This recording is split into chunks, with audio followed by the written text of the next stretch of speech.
News చూస్తున్నారు. ఖమ్మం టౌన్లో దారుణం జరిగింది. న్యాయం కోసం వెళ్లిన వివాహితపై కన్నేశాడు సీఐ. భర్తపై కంప్లైంట్ చేసేందుకు వెళ్ళింది ఆ వివాహిత. దీంతో ఆమెకు న్యాయం చేస్తానంటూ లోబరుచుకున్నాడు సీఐ రాజు నాయక్. పెళ్లి చేసుకుంటానని నమ్మించి గర్భవతి చేశాడు సీఐ. ఆ తర్వాత బలవంతంగా అబార్షన్ చేయించాడు ఆ సీఐ. 2023లో భర్తపై కంప్లైంట్ ఇచ్చేందుకు మహిళా పిఎస్కి వెళ్ళింది ఆ భార్య, ఇన్ఫాక్ట్ ఆ వివాహిత. ఆ టైంలో ఎస్హెచ్ఓ ఇన్ఛార్జ్గా విధులు నిర్వర్తిస్తూ ఉన్నాడు రాజు. న్యాయం చేస్తానంటూ బాధితురాలితో కొన్నాళ్ళు సీఐ సహజీవనం చేశాడు. గర్భవతి కావడంతో పెళ్లి చేసుకోవాలంటూ బాధితురాలు తనని డిమాండ్ చేస్తుంది. పెళ్లి చేసుకునేందుకు మొహం చాటేయడంతో ఖమ్మం 2 టౌన్లో కంప్లైంట్ ఇచ్చింది. మాయ మాటలతో తనను మోసం చేయడంతో పాటు అబార్షన్ చేయించాడని, ఆర్థికంగా వాడుకున్నాడని ఆరోపిస్తోంది. బాధితురాలి కంప్లైంట్తో సీఐ రాజు నాయక్పై నాన్ బెయిలబుల్ కేసు నమోదైంది. ప్రస్తుతం ఖమ్మం CCSలో పనిచేస్తున్నాడు సీఐ రాజు నాయక్. కంప్లైంట్ రాగానే సెలవులోకి వెళ్ళిపోయాడు రాజు నాయక్. సీఐ రాజుని IG ఆఫీస్కి అటాచ్ చేశారు ఖమ్మం టౌన్ ACP. దానికి సంబంధించిన బ్రేకింగ్ న్యూస్ చూస్తున్నారు. అదిగో అతడి సీఐ రాజు నాయక్. అసలు ఏం జరిగిందో డీటెయిల్గా తెలుసుకుందాం. మా ప్రతినిధి వెంకటరత్నం అప్డేట్స్ అందించేందుకు సిద్ధంగా ఉన్నారు. వెంకటరత్నం, ప్రస్తుతం ఈ కేసులో రాజు నాయక్ని పట్టుకోవడం జరిగిందా, లేకపోతే రాజు నాయక్ మీద కంప్లైంట్ రిజిస్టర్ అయిన నేపథ్యంలో పోలీసు ఉన్నతాధికారులు ఎటువంటి యాక్షన్లోకి దిగారు?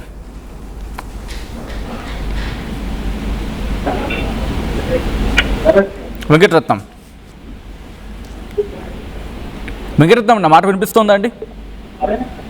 సచిన్, రైట్. ప్రస్తుతం సిఐకి సంబంధించి ఎప్పుడైతే ఈ కంప్లైంట్ రిజిస్టర్ అయిందో ఇటు పోలీసు ఉన్నతాధికారులు ఎటువంటి యాక్షన్లకు దిగారు? ఈ కేసు డెవలప్మెంట్స్ ఏంటి? అయితే ఇక్కడ ఈ పోలీసులు మాత్రం, ఇక్కడ ACP మాత్రం ఈ కేసును చాలా సీరియస్ గా తీసుకున్నటువంటి పరిస్థితి. దీన్ని దృష్టిలో పెట్టుకుని రాజు నాయక్ పై నాన్ బెయిలబుల్ కేసు రిజిస్టర్ అయినటువంటి నేపథ్యంలో ప్రస్తుతం ఖమ్మం CCS లో పనిచేస్తున్నటువంటి సిఐ రాజు నాయక్ ఆ కంప్లైంట్ పై కూడా ఇవ్వడంతో తనపై కూడా అంటే సిఐ రాజుని మాత్రం IG ఆఫీస్ కి అటాచ్ చేశారు. అయితే ఖమ్మం టౌన్ ACP మాత్రం చాలా సీరియస్ గా దీనిపై స్పందించారు. ఇప్పటి వరకు జరుగుతున్నటువంటి పరిణామాలు ఏంటంటే, కంచె చేస్తే కాచేవారెవరన్న సన్నంగా బాధితురాలు తన భర్తతోటి ఇబ్బందులు ఉన్నాయని చెప్పి న్యాయం కోసం పోలీస్ స్టేషన్ వెళ్తే సిఐ రాజు నాయక్ మాత్రం ఆమెకు మాయమాటలు చెప్పి తనకు భరోసా ఇస్తాను, తన వివాహం చేసుకుంటానని చెప్పి కొద్ది రోజులు సహజీవనం చేసి ఆ తరువాత ఆమెను మానసికంగా, శారీరకంగా, ఆర్థికంగా కూడా లోపరుచుకున్నాడని చెప్పి బాధితులకు కంప్లైంట్ ఇచ్చింది. అప్పటికే తను గర్భవతి కూడా కావడంతో ఆ బలవంతంగా తన పెళ్లి చేసుకుంటానని నమ్మించడంతో తను గర్భవతిని అయ్యాను, ఆ తర్వాత బలవంతంగా గర్భాన్ని కూడా తొలగించారని చెప్పి రాజు నాయక్ పై కేసు వేయడంతో పోలీసులు కూడా దీన్ని ప్రతిష్టాత్మకంగా తీసుకున్నారు. వెంటనే స్పందించినటువంటి ACP కూడా, అంటే టౌన్ ACP కూడా ప్రస్తుతానికి రాజు నాయక్ పై సీరియస్ గా స్పందించడంతో ఇక్కడ IG ఆఫీస్ కు అటాచ్ చేశారు. ప్రస్తుతానికి రాజు నాయక్ మాత్రం సెలవులపై. వెంకటరత్నం, ఒకసారి మీ లైన్ లో ఉండే ప్రయత్నం చేయండి. సదరు బాధితురాలు ఫోన్ లైన్లో RTVతో జాయిన్ అయ్యారు. ఒకసారి మాట్లాడే ప్రయత్నం చేద్దాం. అమ్మ నమస్తే అండి. బాగున్నారా అనే ప్రశ్న మీకు ఇక్కడ కరెక్ట్ కాదు. అసలు ఏం జరిగింది ఆ రోజు అనేది ఒక్కసారి మీరు చెప్తారా? హలో అమ్మ, నా మాట వినిపిస్తుందా మీకు? వినిపిస్తుందండి. అసలు ఏం జరిగింది ఆ రోజు? మీరు మీ భర్త మీద కంప్లైంట్ ఇవ్వడానికి వెళ్ళారు. ఒక్కసారి ఆ రోజు ఏం జరిగిందో చెప్పండి ఫస్ట్. బాబు ఏమైందంటే, మా హస్బెండ్ ఇంట్లో కొంచెం చికాకు చేస్తుంటే అక్కడికి ఒక 15 years బాగా ఇబ్బంది పడ్డా, బయటకు వెళ్ళలేదు. అయితే ఆ కంప్లైంట్ తను కొంచెం చికాకు చేసేసరికి దాన్ని కంప్లైంట్ ఇద్దామని ఉమెన్స్ పిఎస్కి వెళ్ళాను సార్. ఎప్పుడమ్మా వెళ్ళింది? ఇది 2003 సార్. 2003? ఓకే. అయితే కంప్లైంట్ ఇవ్వడానికి వెళ్తే 2003 లేకపోతే 2023? Sir 2023 2023 sir. అది చెప్పండి. అయితే కంప్లైంట్ ఇవ్వడానికి వెళ్తే ఆయన చెప్పాను ఇట్లా ఇట్లా ఇట్లా అని చెప్తే పిలిపించాడు. ఆయన మీ డాడీ లాగా ఉన్నాడు, ఇలా అది ఇది అని చెప్పారు. ఇక తర్వాత ఆ కంప్లైంట్ లోంచి నా నెంబర్ నీకు న్యాయం చేస్తా, నేనున్నా, నీకేం ఇబ్బంది లేదని చెప్పారు. తర్వాత కంప్లైంట్ లోంచి నా నెంబర్ తీసుకున్నారు సార్. ఓకే. నా నెంబర్ తీసేసుకొని తర్వాత నుంచి మెసేజ్లు పెట్టడం మొదలు పెట్టారు. ఏమని పెట్టేవాడు? ఫస్ట్ డాట్స్ పెట్టారు సార్, 3 dots పెట్టేవాళ్ళు. ఓకే. పెట్టిన తర్వాత ఏంటి సార్ ఏంటనంటే, ఇక తర్వాత అట్లా కొంచెం నీకు ఏ విధంగా హెల్ప్ చేయగలను, ఏంటి అది ఇది అని అంటే, మీకు ప్లాట్లు ఉన్నాయా అది ఇది అంటే, పనికిరాని ప్లాట్ ఉంది సార్ ఒకటి, కొనుక్కుంటారా ఉందనంటే నేను కొనుక్కోనా అన్నాడు. కొనుక్కో, మీ ఇష్టం సార్, అది ఎందుకంటే అది మీ ఇష్టం కదా అని నేను అన్నా. ఇక అట్లా మాట్లాడుతూ ఒక రోజు మెసేజ్ పెట్టాడు సార్, నువ్వంటే నాకు ఇష్టం, నువ్వు లేని నేను బతకలేవను, లైఫ్ లాంగ్ చూసుకుంటా, నా భార్య లెక్క చూసుకుంటా, నేను పెళ్లి చేసుకుంటా అని చెప్పేసి మెసేజ్లు పెట్టాడు సార్. కాల్ చేశాడు, మెసేజ్ పెట్టాడు, ప్లస్ తర్వాత కాల్ చేశాడు. నువ్వంటే ఇష్టం, నువ్వు లేకపోతే బ్రతకలేను, నువ్వు ఇది ఫిక్స్ అని చెప్పి మెసేజ్ పెట్టి కాల్ చేశాడు. ఏంటి సార్ ఇలా చేస్తున్నారు, ఏంది ఇలా అంటే, నువ్వంటే నాకు చాలా ఇష్టం అంటే, నేను అన్నా మీకు భార్య ఉంది కదా సార్, అలా చేయకూడదు కదా అనేసి నేను అన్నా. అంటే ఆమెకి ఏదో జబ్బు, ఆమెతో నేను ఉండలేవను, నా వల్ల కాదు, అసలు నీకు అర్థం కావట్లేదని, నా కన్నీళ్ళు ఆగట్లేదని ఇక టెక్స్ట్ మెసేజ్లు చేసేవాడు సార్. నైట్ పెట్రోలింగ్ అప్పుడు 2 3 ఏడ్చుకుంటే ఫొటోస్ పెట్టేవాడు. నువ్వు లేదు నేను బతకలేను, నా వల్ల కాదు, నేను అసలు నా అవ్వదు ఇక అంటే, మీకు మాకు సెట్ అవ్వదని నేను ఫస్ట్ నా మెసేజెస్ ఉన్నాయి నా దగ్గర. నేనేమని పెట్టానంటే, మీకు మాకు సెట్ అవ్వదు సార్, నాకు న్యాయం చేయమని చెప్పాను, మీరేమో మెసేజెస్ పెడుతున్నారు, సెట్ అవ్వదు, మీరేదో ఫ్లాట్ అన్నారా, మనీ ఇచ్చేంత వరకు నేను మీతో మాట్లాడతానని ఏమనుకోకండి, సారీ సార్ అని చెప్పి మెసేజ్ చేశాను. మెసేజ్ చేస్తే దాని తర్వాత నుంచి మళ్ళీ నెక్స్ట్ నువ్వేదో ఎందుకు సెట్ అవ్వదు, ఏంది అది ఇది అని చెప్పేసి కన్విన్స్ చేశాడు సార్. నువ్వేదో మైండ్ లో పెట్టుకున్నావు, ఆ మెసేజ్ కూడా ఉన్నాయి నా దగ్గర, నువ్వేదో మైండ్ లో పెట్టుకున్నావు, నువ్వేదో ఆలోచిస్తున్నావు, భయపడుతున్నావు, అది ఇది అని చెప్పి అన్నాడు. అదేం సార్, అట్లా కాదు కదా, అది కరెక్ట్ కాదు కదా సార్, భార్య ఉండగా తప్పు కదా సార్ అని నేను అన్నాను. నీకు ఎలాగో అయిపోయింది లైఫ్, ఇంత దూరం వచ్చింది, ఇంకా ఆయన ఏం చేసేటోడు ఏం లేదు, ఆయన మీద ఆల్రెడీ కేసెస్ పెట్టాడు సార్, అది 498 ఒక 2 3 పెట్టాడు.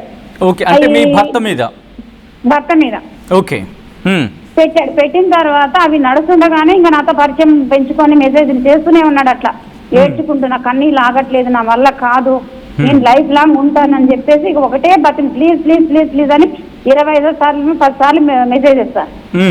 ఇక అట్లా నా మనసు బాగా మార్చారు సార్. ఇక మా ఆయన గారితో కూడా, నువ్వు ఇంకా ఎందుకు వాడు అవసరం లేదు, డివర్స్ ఇచ్చేసాయి, నేను పెళ్లి చేసుకుంటాను, ఎట్లాగో మా వాడితో కూడా నేను విడిపోదాం అనుకుంటున్నాను, దానికి జబ్బు ఉంది, దాంతో అవ్వదు, నాతోనే నన్ను కలవడం కూడా అవ్వదు అని చెప్పాడు సార్. అంటే ఈ కాన్వర్సేషన్ ఎన్ని రోజులు జరిగిందమ్మా ఇప్పటి వరకు మాట్లాడుతున్నారు కదా? ఈ కాన్వర్సేషన్ వచ్చేసి మొత్తము అప్పుడు ఒక 2 months జరిగింది సార్. స్టార్టింగ్ అయితే 2 months జరిగింది, ఏది ఒప్పించడానికి.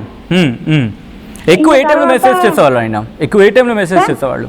ఏ టైంలో ఎక్కువ మీకు మెసేజ్ చేసేవాళ్ళు? నైట్ సార్, నైట్ బాగా చేసేవాడు. నేను ఒప్పుకోకపోతే నైట్ పెట్రోలింగ్ ఉండేది కదా, అప్పుడు చేసేవాళ్ళు. నైట్ చేసేది, పగలు చేసేది, కాకపోతే 2 3 అప్పుడు కూడా ఇంట్లో ఉండి కూడా చేసేది. వాళ్ళ ఆవిడ గజ్జల సౌండ్ వింటుంది, ఆ మెసేజ్ కూడా పెట్టింది, బుజ్జి వస్తుంది నేను మళ్ళీ చేస్తా అని చెప్పి మెసేజెస్ అక్కడ నుంచి స్టార్ట్ చేసినవి కూడా ఉన్నాయి. ఇక నేనేం చేశానంటే, నాకు ఆయన అన్నాడు, ఆడపిల్లలు లేరు నాకు, మీ ఆడపిల్లల్ని నా సొంత పిల్లల లెక్క చూసుకుంటాను, నీకు లైఫ్ లాంగ్ ఉంటాను, నీ తోడుగా ఉంటానని చెప్పేసి ఇంకా ప్రామిస్ చేశాడు సార్. ఓకే, ప్రామిస్ చేస్తే ఇక నా సిచ్యువేషన్ ఇక్కడ బాగలేదు, ఆయన ఇక ఏమయ్యా అనేసి ఇక ఆయన మాయ మాటలు చెప్పేసరికి ఆ మాటలు నమ్మి నేను సరే అని చెప్పాను సార్. మీరేమన్నారు? సారీ ఏమన్నారమ్మా మీరు? పెళ్లి చేసుకుంటాను, నిన్ను లైఫ్ లాంగ్ చూసుకుంటాను, ఆడపిల్లలు పెళ్లిళ్ళు కూడా చేస్తాను, లాస్ట్కి నీకు ఇల్లు కొనిస్తాను, మీ ఇల్లు అమ్మిన తర్వాత పెళ్లి చేసిన తర్వాత మిగిలిన డబ్బులు పెట్టి పిల్లలకి పెళ్లి చేసిన తర్వాత మిగిలిన డబ్బులు పెట్టి ఇంకేమన్నా పైసలు తగులితే నేను ఇల్లు నీకు ఫ్లాట్ కొనిచ్చి మనం అందులోనే ఉన్నామని చెప్పేసి ఇక రకరకాలుగా నన్ను కన్విన్స్ చేస్తే నేను ఒప్పుకున్నాను సార్. స్టార్టింగ్ లో నేను ఒప్పుకోలే, తర్వాత ఒప్పుకున్నాను. అంటే ఎన్నెళ్ళు మిమ్మల్ని కన్విన్స్ చేశాడు? ఎన్ని రోజులు అంటే దగ్గర ఒక 15 days 20 days చేశారు సార్. ఓకే, చేశారు. నేను అప్పటికి నా మెసేజెస్ కూడా ఉన్నాయి, సెట్ అవ్వదండి మీకు మాకని, సెట్ అవ్వదని కూడా నేను మెసేజెస్ కూడా పెట్టాను, ఇక మెసేజెస్ కూడా ఉన్నాయి. అంటే బలవంతంగా ఒప్పుకున్నారా లేకపోతే ఇక కన్విన్స్ చేశారు ఒప్పుకోవాల్సి వచ్చిందా? కన్విన్స్ చేశారు సార్, బాగా కన్విన్స్ చేశారు. ఎందుకంటే నీకు తోడుకుంటా, అంతా ఇట్లా చేస్తా అట్లా చేస్తా, నీకు ఒక కార్ ట్రావెల్స్ కొనిస్తా, 3 కార్లు పెడతా, నీకు ఇప్పుడు ఇంట్లో ఇబ్బంది అవుతుంది కదా, తిండికి కూడా ఇబ్బంది అవుతుంది, అలాంటప్పుడు నేను నీకు చాలా అవసరం, ఎవరో ఒకరు తోడు అవసరం నీకు, ఆడి వల్ల ఉపయోగం లేదు, ఆడికి విడాకులు ఇచ్చేసాయని చెప్పి దగ్గరుండి నేను వేరే మరి లాయర్ని ఎవరైనా మాట్లాడాలా అండి అంటే, వద్దు నువ్వు లేడీ మగవాళ్ళతో మాట్లాడద్దు, నేను నాకు తెలిసిన లేడీ లాయర్ ఉన్నారు, రత్నకుమార్ సమ్మ పేరు ఏదో ఉంది సార్, ఆమెతోని ఎల్లు నేను ఇట్లా ఫోన్ నెంబర్ ఇస్తానని చెప్పేసి ఫోన్ నెంబర్ ఇచ్చి నాకు డివర్స్ అప్లై చేయమని చెప్పారు. చెప్తే నేను ఆయన మాటలు నమ్మి డివర్స్ అప్లై చేశాను సార్. ఓకే, అది నా 15 ఏళ్ళ ఇది కూడా దగ్గర దగ్గర 18 years సార్ మాది. ఆయన ఎంత నమ్మితే నేను ఆయన చెప్పిన ఎంత నమ్మిస్తే నేను ఆయన మాటలు నమ్మి 15 ఏళ్ళ కాపురాన్ని వదిలేసి ఆయన మీద నమ్మకంతో నేను డివోర్స్ ఇచ్చాను. అంటే మీకు మీ భర్తతో డివోర్స్ అయిపోయిందా అమ్మా? అయిపోయింది, ఆయనే ఇప్పించాడు సార్. మొత్తం ఆయనతో 3 years ఉండే గ్యాప్ లోనే మొత్తం అంతా అయిపోయింది. ఆయన ఇప్పించాడు, నాకు మనీ కూడా కొట్టాడు. ఆ డివోర్స్ కి కూడా నాకు మనీ లేకపోయా, డబ్బులు కూడా ఆయనే కొట్టాడు నాకు. నా అవసరాలకి కొట్టాడు, అన్నిటికీ కొట్టాడు. ఎంత మీకు ట్రాన్సాక్షన్ జరిగిందో అడగచ్చా?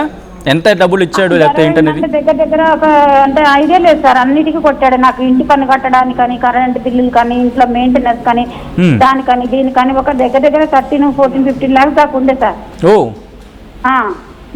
దాదాపుగా 14-15 లక్షలు మీకు ఆయన ఇచ్చాడు అయితే. 13 lakhs ఏమో వచ్చినట్టుంది సార్. అంటే పర్టికులర్ గా గుర్తులేదు నాకు. నా అకౌంట్ కూడా మీ ఊర్లోకి వెళ్ళినప్పుడు ఖర్చులు పెట్టడం, ఆయన కూడా కొన్ని చేయడం అని అట్లా ఖర్చు అయినాయి సార్. నన్ను టెంపుల్స్ కి తీసుకెళ్లడం, అక్కడికి వెళ్ళి బొట్లు పెట్టడం, కుంకుమ దిద్దటం, ఇంట్లోనేమో తాళి కట్టాడు సార్. హోటల్ కి తీసుకెళ్ళినప్పుడు తాళి వేసాడు మళ్ళీ. అట్లా రకరకాలుగా చేసి ఇంకా నన్ను ఇబ్బంది పెట్టి బానే ఉన్నాడు. ఉంచుకున్న రోజులు ఏంటంటే నైట్ పెట్రోలింగ్ అప్పుడు కూడా వంటలు చేపించుకోవడం, అవి చేపించుకోవడం అంతా. ఇంకా కొంచెం డ్రింక్ అలవాటు ఉండే, లైట్ డ్రింక్. అది ఇంటికి వచ్చేవాళ్ళు నైట్ వాళ్ళకి చెప్పేసి 2ంటికే వచ్చేది. 9:30కి డ్యూటీకి ఎక్కేది నైట్ డ్యూటీలప్పుడు. తర్వాత వాళ్ళకి చెప్పి 2 and 3కి అట్లా మా ఇంటికి వచ్చి తెల్లవారుజామున మళ్ళీ వెళ్ళిపోయేవారు సార్. అట్లా అట్లా అట్లా ఇంకా అయింది. ఇదంతా ఖమ్మం వచ్చారు సార్. ఖమ్మం ముందు ఏమైందంటే ఖమ్మం అక్కడికి వచ్చారు. అక్కడికి వచ్చేసి నాకు 2024లో అక్కడికి వచ్చారు సార్. వచ్చి ఫస్ట్ కలిసింది అక్కడే, మేమిద్దరం ఫిజికల్ గా అక్కడే కలిసాం. కలిసిన తర్వాత కొద్ది నెలలు అలాగే ఉన్నాడు సార్. ఉండేసరికి అక్కడ నాకు ప్రెగ్నెన్సీ వచ్చింది. ప్రెగ్నెన్సీ వస్తే ఏం టాబ్లెట్లో తెలీదు, టాబ్లెట్లు తీసుకొచ్చి ఇచ్చాడు. ఇస్తే నేను బాగా సఫర్ అయ్యాను సార్. సఫర్ అయ్యి బాగా ఇబ్బంది పడ్డా. సరే అది అయిపోయింది, అది క్లియర్ అయింది. అయిన తర్వాత మళ్ళీ క్లియర్ అంటే అబార్షన్ అయిపోయిందా అమ్మా? అయిపోయింది సార్. అది దాని అంతటా అదే ఇదైపోయింది. అర్థమైంది. హాస్పిటల్ ఏం లేకుండానే అయింది, కానీ కొంచెం నీరసపడ్డాను. తర్వాత కొబ్బరి నీళ్లు అవి ఇవి తాగమని కొంచెం సజెషన్ ఇచ్చారు. కొద్దిగా క్యూర్ అయింది. తర్వాత బాగానే ఉన్నాను. తర్వాత ఏమైందంటే అదే సంవత్సరంలో ఆగస్టులో మళ్ళీ ఖమ్మం వచ్చాను సార్. 2024 ఖమ్మం వచ్చాము. ఖమ్మం వచ్చినాక కూడా మళ్ళీ అదే రిలేషన్ ఉన్నా. ఇది ఎప్పుడు? ఇది ఆగస్ట్ 2024 అంతేనా? అదే ఇయర్ లో ఖమ్మం వచ్చా. వచ్చిన తర్వాత కూడా కలవడం, ఇంకా ఇక నన్ను తీసుకెళ్లడం గుళ్ళకి, గోపురాలకి. ఇక భార్య లెక్కనే సార్, సొంత భార్యను కూడా అలా చూసుకుంటారో లేదో కానీ మా ఇంటికి రావడం, ఇంట్లో వంటలు చేయడం, బిర్యానీలు చేయడం, ఇంకా రకరకాలుగా చెప్పకూడదు. ఇక సొంత భర్తకి ఎలాగో ఇంట్లో తాళి కట్టాడు, అంతా బాగానే ఓకే చూసుకుంటున్నాడు. ఇక నాకు ఫోన్ వచ్చినా కూడా, చిన్న ఫోన్ వచ్చినా కూడా ఆయన ఫోన్ లింక్ పెట్టుకున్నాడు, ఆయన పాస్వర్డ్ పెట్టుకున్నాడు, అంతా చేశాడు సార్. నా ఫోన్ లో ఉన్న కాంటాక్ట్స్ కూడా ఆయనకి పెట్టుకున్నాడు అన్ని. ఇక A to Z అంతా చేసుకున్నాక నేను మళ్ళీ ఏంది ఇట్లా మళ్ళీ ప్రెగ్నెన్సీ వచ్చింది సార్. మళ్ళీ ఒక 6-8 months 9 months తర్వాత మళ్ళీ ప్రెగ్నెన్సీ వచ్చింది. మళ్ళీ వస్తే మళ్ళీ అది సరిగ్గా కనపడలేదు. అది అయిందో కాలేదో కూడా తెలియదు. కానీ ఎమ్మటే మళ్ళీ టాబ్లెట్ పేరు ఏందనంటే చెప్పలేదు. పిల్ల ఏదో చెప్పాడు సార్. నేను 10th వరకే చదివాను, అంత జ్ఞాపకం లేదు. అయితే ఐపీలో పిల్ల ఏదో చెప్పారు సార్, అది ఇచ్చారు. అది ఇచ్చిన తర్వాత కూడా ఇబ్బంది పడ్డాను. నేను ఏదో హాస్పిటల్కి వెళ్ళాను, చూపించుకుంటే అట్లా వాడకూడదమ్మా, అది ప్రాణానికి ప్రమాదాలు అయితే అది ఇదని ఆ డాక్టర్ గారు చెప్పారు. అది చూపించుకున్నదంటే పిల్లలు చూస్తారు, పెద్ద పిల్లలు అని చెప్పేసి అది నేను చింపేశా. అనుకుంటారు బాగోదు అనేసి. అది అయిన తర్వాత ఇంకా తిరగడం ఇది అంతా ఇక బాగానే ఉంది. అంత ఏమైనా సడన్ గా ఫోన్ నేనేమన్నానంటే మరి పేరెంట్ ఇట్లా అవుతుంది, నా హెల్త్ ఖరాబ్ అవుతుంది, నైట్లు పగళ్ళు. మళ్ళీ డ్యూటీకి వెళ్ళినాక కూడా నాతోనే మాట్లాడేది సార్, హెడ్ ఫోన్స్ పెట్టుకొని. అది పరిష్కారాలు అది అక్కడికి కంప్లైంట్లలో వచ్చినా కూడా నాతోనే మాట్లాడేది. అంత ట్రస్ట్ ఇచ్చారు అసలు, నన్ను నిమిషం కూడా వదలలేదు. నేను ఫోన్ ఎత్తకపోతే దగ్గర దగ్గర 10 ఫోన్లు చేసేటోళ్ళు, అంత చేసేటోళ్ళు. అయితే నా కాల్ హిస్టరీ తీసినా కూడా నాకు నేను అబద్ధం చెప్పినా ఏం చెప్పినా కూడా ఉంటుంది. అర్థమైందా? అయితే అంత ట్రస్ట్ ఇచ్చారు. ఇచ్చిన తర్వాత కూడా ఏమైంది, లాస్ట్కి మరి ఇట్లా అవుతుంది, నా హెల్త్ పాడైపోతుంది, మరి ఎట్లా మ్యారేజ్ చేసుకుంటా అన్నారు, ఏంటి సంగతి, నా పరిస్థితి ఏంది, ఏదో కార్లు తీసుకుంటా అన్నారు, నెలవారీ ఇబ్బంది అవుతుంది, మరి సరిగ్గా మీరు కూడా సరిగ్గా స్టార్టింగ్ లో చూసుకురు కానీ మళ్ళీ ఇబ్బంది అవుతుంది, ఊకు అడగాలంటే నాకు ఇబ్బంది అవుతుంది ఏంది మరి అని గోల్డ్ ఒకటి ఉండే సార్. ఆయనకి ప్రమోషన్ కోసం ఎవరు 30 లక్షలు అడిగారంట. ఓకే. ఇక్కడ రూరల్ దాంట్లో ట్రాన్స్ఫర్ కోసం ఏదో సంథింగ్ 30 lakhs అడిగారంటే నేను గోల్డ్ పెట్టి ఆయనకి మనీ ఇచ్చాను సార్ 20 lakhs. ఆయన ఇంకో 10 lakhs పెట్టి ఆయనకి ఇంకో 30 lakhs ఇచ్చారు సార్ ఒక ఆయనకి. ఆయన ఎవరో తెలియదు కానీ ఆయన ఊకే ఫోన్ లో మాట్లాడుతుంటే నేను వినేదాన్ని కార్ల పక్క నుండి. ఎప్పుడైతే అంటే ఇప్పుడు పండగ అప్పుడు ఏదో ఏదో చెప్పుకొచ్చారు సార్ ఆయన. సారు ఇప్పుడు కాన్వెంట్ లో లేడు, ఇప్పుడు విల్లింగ్ లో లేడు అని ఇంకా ఏదో మాట్లాడుకుంటూ ఉండేవాళ్ళు. సరే ఇది ఏంది మరి, ఇది విడిపించావా, ఇది ఏంది కథ, ఈ మ్యారేజ్ అంటున్నావు, నా హెల్త్ ఏం దెబ్బతింటుంది ఏంది అని అంటే ఫోన్ స్విచ్ ఆఫ్ చేసిండు సార్. ఇక ఎప్పుడు ఇది ఎప్పుడంటే ఈ మధ్య జనవరి నెలలో. ఓకే. జనవరి నెలలో స్విచ్ ఆఫ్ చేసిండు. ఒకరోజు చూసినా నాకెవరు లేరు సార్, ఇప్పుడు ఉన్న ఆయన్ని పోగొట్టిండు, ఎవరు లేరు, ఆయన పెడితేనే మేము తినేది, ఆయన మెయింటైన్ చేస్తుంటేనే మేము ఉండేది. నాకు భయం అయ్యి నాకు టెన్షన్ అయ్యి ఇదేంటి ఫోను చేశాడని, అసలు ఘోరం ఎందుకు ఇట్లా చేసావని అంటే నేను ఎప్పుడు మ్యారేజ్ చేసుకోవాలని అడిగినా ప్లస్ ఆ గోల్డ్ విషయం అడిగినప్పటి నుంచి ఇక ఫోన్ పని చేయట్లే. ఓకే. ఈ గోల్డ్ విషయం మీరు ఆయనకి ఇచ్చింది లేకపోతే 30 lakhs ఇది ఎప్పుడు జరిగింది? దాదాపు ఒక 2 నెలల 3 నెలల అంతకుముందు? అది ఇప్పుడు ఆయన కలిసినప్పుడల్లా పెట్టేవాళ్ళం సార్, 2-3 సార్లు పెట్టాను. ఓకే. అంటే మీరు అన్నారు కదా ఆయనకి ఏదో ప్రమోషన్ కోసం ఎవరితో ఫోన్లో కాన్వర్సేషన్ జరిగిందని చెప్పి, సో అప్పుడు మీరు ఒక 20 లక్షలు ఆయన ఒక 10 లక్షలు పూర్తిగా 30 లక్షలు ఇచ్చారన్నారు కదా, అక్కడి నుంచే కదా మీది డిస్టర్బ్ అయింది అంటున్నారు. ఇది జరిగింది కరెక్ట్గా నవంబర్ డిసెంబర్లోనా? ఎందుకంటే మీరు అన్నారు జనవరి నుంచి ఫోన్ స్విచ్ ఆఫ్ చేశారని చెప్పి. అంతకు ముందు సార్ 1 year బ్యాక్ అది ఆయనకి డబ్బులు ఇచ్చింది 1 year బ్యాక్. అంటే 2025 నుంచి మీ ఇద్దరి మధ్య కాస్త మనస్పర్ధలు ప్రారంభమయ్యాయి. అయితే ఆ మనస్పర్ధలు ఎప్పుడంటే చాలా రోజులు అవుతుంది, వాడు ప్రమోషన్ ఇవ్వట్లేదు, ప్లస్ ఈయననే సమాధానం చెప్పట్లేదు, ఇటు నాకు హెల్త్ ఖరాబ్ అవుతుందని చెప్పేసి నేను అడిగాను ఏంటి విషయం ఏంది అది అని అడిగేసరికి అందులో మధ్యలో ఇంకో విషయం జరిగింది సార్. ఒక ఆవిడ ఫోన్ చేసింది ఆయనకి. ఓకే. నైట్ లో మేమిద్దరం ఉండగా ఫోన్ చేస్తుంది, మళ్ళీ పగలు ఒకసారి ఫోన్ చేసింది, ఎవడ ఆవిడ అని అడిగా. అయితే ఆమె వాళ్ళ ఆయన హస్బెండ్ తప్పిపోయిండు, ఇట్లా తప్పిపోయిందని చెప్పి ఇల్లందులో చేసేటప్పుడు వచ్చింది, అది పిచ్చిది అంటే అన్ని ఫోన్లు చేస్తుంది అని నేను అడిగాను సార్. ఓకే. అన్ని ఫోన్లు ఎందుకు చేస్తుందని అడిగితే పిచ్చిది అది, దాన్ని వస్తే కానిస్టేబుల్తో నెట్టి పడేశాను అని చెప్పాడు. అనేసి ఒకళ్ళు పిచ్చిదేమో లే నిజంగానే అన్ని ఫోన్లు ఎందుకు చేస్తుందని సరే అని అక్కడతో అది మధ్యలో జరిగింది సార్. ఓకే. సరే అని వదిలేసి ఒక రోజు నైట్ మిడ్-నైట్ వచ్చాడు 2 గంటలప్పుడు. ఓకే. 2 గంటలప్పుడు వచ్చినప్పుడు ఫోన్ చేసింది ఆమె. అరే అదేంటి 2ంటికి ఫోన్ చేయడం ఏంటి, అసలు ఇదేదో సంథింగ్ ఇదేదో జరుగుతుందని అనుకున్నాను సార్. అది అడిగితే కూడా అప్పుడు ఫోన్ చేయాలంటే ఒకసారి ఇక తెల్లారి ముందు ఫోన్ చేస్తే ఎవరు నువ్వా ఎందుకు ఫోన్ చేస్తున్నామని ఆమె ఫోన్ చేసిండు. అదేమన్నదంటే డైరెక్ట్ సార్ నేను చెప్పేది మాత్రం అక్షరాలు నిజం, అర్థమైనా ఇందులో నాది ఏ అబద్ధమైనా నన్ను తీసుకెళ్ళి అక్కడ అరెస్ట్ చేపియండి. అయితే నేను అడిగాను, ఏమని అడిగాను, ఇట్లా ఎందుకంటే నీ ముందే ఫోన్ చేస్తాను, ఫోన్ చేస్తే ఆమె ఎత్తి ఏమన్నదంటే ఎందుకు చేస్తున్నావు నన్నని ఈయన అడిగింది. అంటే నువ్వేంటి నాటకాలు ఆడుతున్నావా, చేపో మాట మాట్లాడుతూ బ్లాక్ చేస్తావు అన్బ్లాక్ చేస్తావు, తెలివి అనుకుంటున్నావా మీద అన్నది. అనగానే మా ఇంట్లో బాగుంటుంది సార్, నాకు ఇంట్లో కొంచెం ఫోన్ వచ్చింది, నేను ఇద్దరం బయట ఉన్నాం ఆ రోజు కార్లో, బయటకు వెళ్ళిపోయాయి అనగానే నేను అక్కడితో స్టాప్ చేసిన, ఇక ఆ డిస్కషన్ ఆగిపోయింది అక్కడితో. అంటే మీతో ఉంటూనే ఇంకొకరితో రిలేషన్ ఉన్నారని చెప్పి డౌట్ వచ్చిందా మీకు? సార్ అదే ఇక్కడ అసలు టెస్ట్ ఏంటంటే చెప్పేది వినండి. అయితే ఇంక నేను బాడీ బయటికి పోయినసరికి పట్టుకోవడానికి దెబ్బ కారు దిగేసి వచ్చేసాను. ఓకే. ఇంటికి వచ్చేసాను. ఆయన మరి ఏం మాట్లాడుకుంటో తెలియదుగా.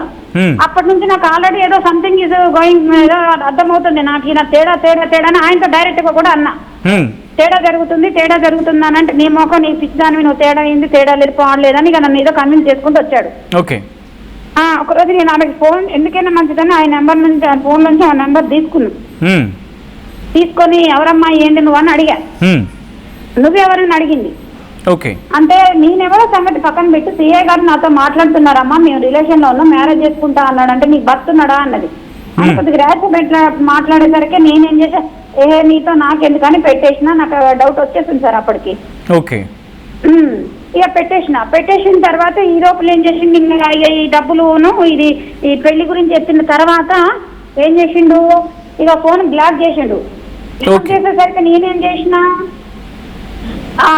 ఇట్లా బ్లాక్ చేస్తారు, అసలు నేను ఏమన్నా ఏం తప్పు చేసా అని మెసేజ్ పెట్టాను సార్. నేను ఏమన్నా ఎవరితో నన్ను మాట్లాడినట్టు మెసేజ్ తీసుకురా, నేను ఏమన్నా తప్పు చేశానా, ఏం చేశాను చెప్పు అని మెసేజ్ చేస్తే కూడా చేసినందుకు మరి ఇంకో ఫోన్ కొత్తది కొని కూడా మెసేజ్ పెడితే కూడా అది కూడా బ్లాక్ చేసిండు. అసలు ఘోరంగా నన్ను టార్చర్ సార్.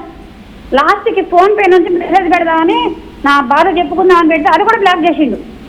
ఓకే, ఆఖరికి ఫోన్ పే నుంచి కూడా మీరు మెసేజ్ చేస్తే అక్కడ కూడా బ్లాక్ చేస్తారు. అక్కడ కూడా బ్లాక్ చేస్తే ఏమైంది, లాస్ట్కి ఇక 15 days 20 days సార్ బాధ కాదు నాకు. ఇప్పుడు నా పరిస్థితి ఎట్లా, ఇది ఇప్పుడు ఉన్నతని పోయిండు, ఉన్నతన్ని పోగొట్టిండు డివోర్స్ ఇచ్చి, ఇప్పుడు ఈయన పోయిండు. అంటే ఒక్కసారి నేను మీ పేరు ఎందుకంటే రివీల్ చేయను, బికాస్ బాధితురాలు ఐడెంటిటీ మనం అలా ఉంచాలి. ఇక్కడ వద్దు, మీ పేరు చెప్పొద్దు. ఇక్కడ అంటోంది మీరు ఫోన్ పే నుంచి అన్నారు, లేకపోతే వివిధ రకాలుగా మీ మెసేజ్ని కన్వే చేసే ప్రయత్నం చేశారు కదా, అప్పుడప్పుడే చెప్పారు మీరు కనుక నన్ను వదిలేస్తే నేను వెళ్ళి కంప్లైంట్ ఇస్తాను, లేకపోతే లీగల్గా యాక్షన్ తీసుకుంటాను, లేకపోతే ఇలా ఏమైనా చెప్పే ప్రయత్నం చేస్తారు. అప్పుడు ఏమైనా రియాక్ట్ అయ్యాడా ఆయన? రియాక్ట్ ఏమలేదు సార్, ఆయన చెప్పిన మాటలు ఎట్లా ఉన్నాయంటే నమ్మదగినట్టుగా మాట్లాడాడు. ఎట్లా నమ్మదగినట్టుగా మాట్లాడాడు. మిమ్మల్ని నమ్మించినట్టు ఫోన్లు చేస్తుందా యువతన్నా, ఇది చూడు ఒకసారి దాన్ని బ్లాక్ పెడితే కూడా చేస్తుందంటే నేను అప్పటికన్నా సార్ ఒక సిఐ గారు అయి ఉండి మీరు ఆమె ఫోన్ అన్ని చేస్తుంటే యాక్షన్ తీసుకోక మీరెందుకు అలా వదిలేస్తున్నారు ఆమె, పోనీ నాకు చెప్పు నేను కంప్లైంట్ ఇస్తా అని చెప్పాను. చెప్తే కూడా వద్దు నాకు ప్రమోషన్ టైం ఇలాంటివన్నీ పెట్టుకుంటే చండాలం అవుతుంది, గలీజ్ అవుతుంది, వద్దని చెప్పింది సార్. ఓకే, నేను అంటుంది మీరు అక్కడ నెంబర్ మిమ్మల్ని జనవరిలో మిమ్మల్ని బ్లాక్ చేస్తా అన్నారు కదా, ఆ తర్వాత చాలా అంటే తన వేరే నెంబర్ కి మీరు మెసేజ్ చేశారు, ఫోన్ పే మెసేజ్ చేస్తా అన్నారు కదా, అది కంటిన్యూ చేస్తున్నాను సార్. అయితే ఏమైంది, బ్లాక్ పెట్టిన తర్వాత 15 days చూసాను సార్. తర్వాత ఏమైందంటే ఇక వాళ్ళ ఇంటికి ఫోన్ చేశాను సార్. వాళ్ళ ఆవిడకి కూడా తెలిసింది ఆల్రెడీ. మధ్యలో ఒకసారి వచ్చి నేను లేనప్పుడు మా పాపను అడిగిందంట. నా ప్రశ్న ఇదేనమ్మా, ఎందుకంటే 2023 నుంచి 2026 ఇంత మీకు జరుగుతూ ఉంటే ఆయన ఇంకొక వ్యక్తితో మాట్లాడితే మీకు అనుమానం వస్తే తన సహచరుగా అంటే వాళ్ళ భార్యకి అనుమానం రాలేదా, వాళ్ళ ఫ్యామిలీకి తెలియదా? మీరు కాల్ చేసినప్పుడు ఏం బయటపడింది? ఒకసారి తెలిసి బుజ్జి తిట్టింది, ఊక ఫోన్ చేస్తాను, బుజ్జితో తిట్టిపించిన దాన్ని, బుజ్జితో మాట్లాడిపించిన లావణ్య కానీ బుజ్జి అంటున్నామని, బుజ్జితో తిట్టిపించినా మాట్లాడిపించినా అదేదో బూతులు తిడతాన్ని, దాంతో మనకెందుకని బ్లాక్ చేసేసినాం దాని నెంబర్ అని చెప్పారు. ఓ నిజమే కావచ్చు, బుజ్జి కోపం వస్తే మొత్తం ఊకోదు, బిచ్చి తిట్లు తెరుతుంది అది ఇది అంటే ఒక నిజమే కావచ్చు అని చెప్పేసి నేను సరే అని ఇక పట్టించుకోలేదు సార్. ఎందుకంటే ఆయన నాకు బాగా కేరింగ్ చూపించాడు సార్, చాలా తట్టుకోలేని బాధ. ఇప్పుడు నేను ఎట్లున్నానంటే ఆయన వల్ల ఆయన లేడని తెలిస్తే సూసైడ్ చేసుకునేంత స్థితిలో కూడా అయిపోయేటట్టుకు వచ్చేంత స్థితికి తీసుకొచ్చాడు, అంత లవ్ చూపించాడు. అమ్మ మీరు కన్నీళ్లు పెట్టుకోకండి, ఎందుకంటే ఇక్కడ చాలా మంది చూస్తూ ఉన్నారు, ఉన్నతాధికారులు కూడా ఆయన వాళ్ళ దృష్టికి వెళ్తుంది. ఎందుకంటే మీరు స్ట్రాంగ్ గా నిల్చుంటేనే. అయితే ఏమైందంటే సార్ ఇక వాళ్ళ ఆవిడకి ఫోన్ చేశారు, ఆల్రెడీ ఆమెకి తెలిసి కూడా 1 year అవుతుంది, చూసి చూడనట్టు వదిలిపెడుతుంది. ఆయన ఏదో చెప్తుందంట, ఆమె మరి ఏం కన్విన్స్ చేసిందో నాకు తెలియదు. లాస్ట్ టైం మా ఇంటికి వచ్చింది, నేను లేను, మా పాపను అడిగిందంట. మా ఆయనకి ఏం అలవాట్లు లేవు అది ఇది అంటే మాకు అన్ని తెలుసండి ఆంటీ, ఇంకోసారి అట్లా అనకండి, మా అమ్మ ట్రాప్ చేయలేదు, మేము మా అమ్మ సెల్లులో ఇది ఏదో యాప్ పెట్టారు సార్, నేను ఎప్పుడు ఎవరితో మాట్లాడను, నా ఫోన్ కూడా లాక్ కూడా ఉండదు, నేను సీక్రెట్ గా మాట్లాడుతుంటే పక్కకు వచ్చి వాళ్ళకి డౌట్ వచ్చి మా చిన్నమ్మాయి ఒక యాప్ క్రియేట్ చేసి పెట్టింది.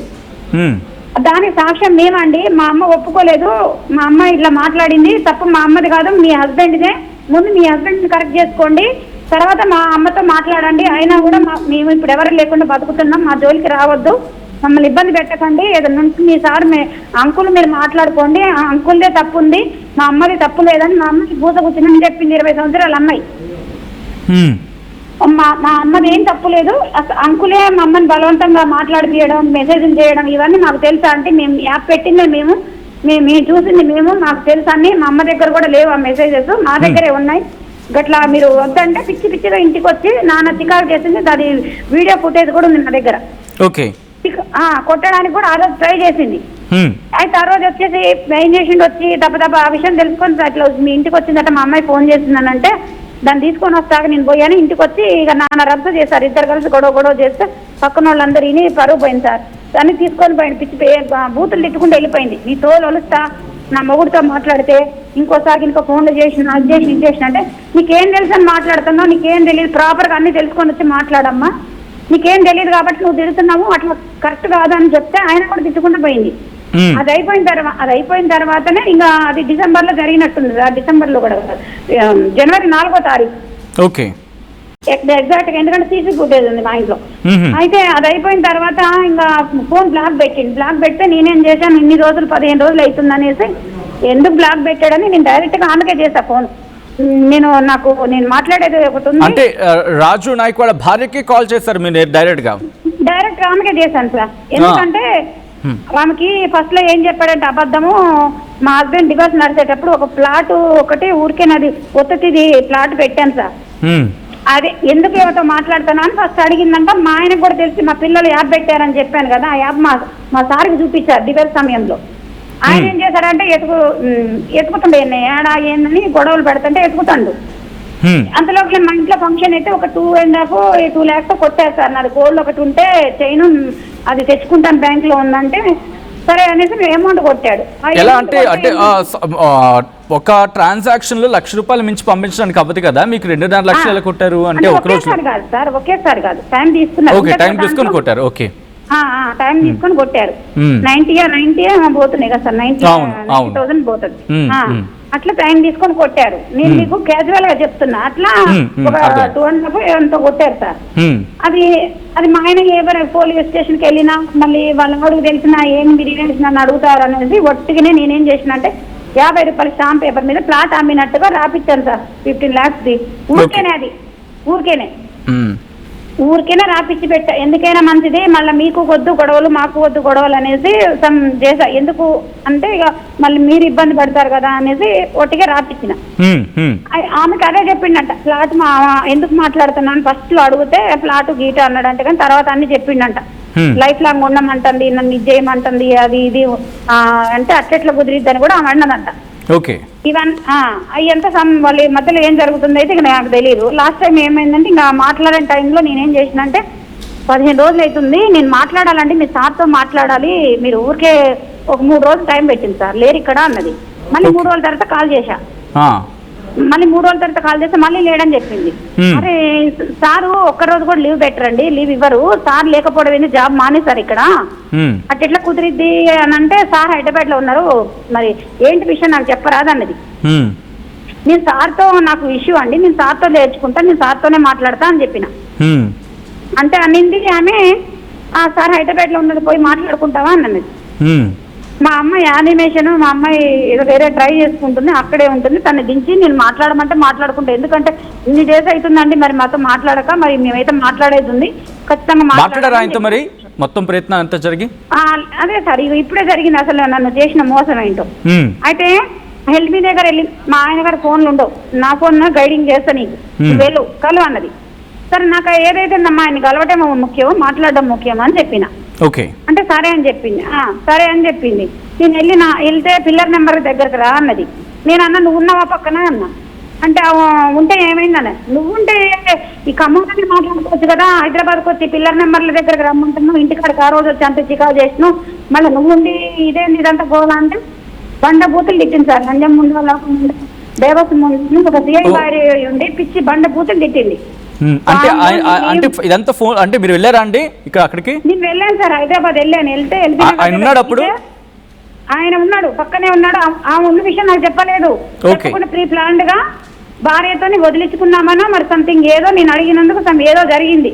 అంటే ఆయన అంటే భార్య ఈ రాజు నాయక్ ఆయన భార్య అక్కడే ఉన్నారా, లేకపోతే దూరంగా ఆయన నుండి ఆ భార్యను ముందు పెట్టి మీతో మాట్లాడించే ప్రయత్నం జరిగిందా? ఫస్ట్ సార్ నేను ఎల్బీ నగర్ లో దిగా, అరగంట సేపు వెయిట్ చేపించారు. ఏందండి ఇంతసేపు వెయిట్ చేపిస్తున్నా, నేను ముందే చెప్పాను కదా అండి అంటే కలుస్తాడు అన్నది. తర్వాత నేను ఫోన్ చేస్తే ఇక్కడికి రా పిల్లర్ నెంబర్ కానీ ఆమె మాట్లాడితే నేనన్నా నువ్వు ఉన్నావా, నువ్వు వచ్చావా అన్న. ఖమ్మం ఎప్పుడు అదే, ఖమ్మం నుంచి హైదరాబాద్ ఎట్లా వచ్చావు నువ్వు అసలు ఖమ్మంలోనే కదా మాట్లాడింది అని నేను అడిగాను. ఎవరిని అడిగారు?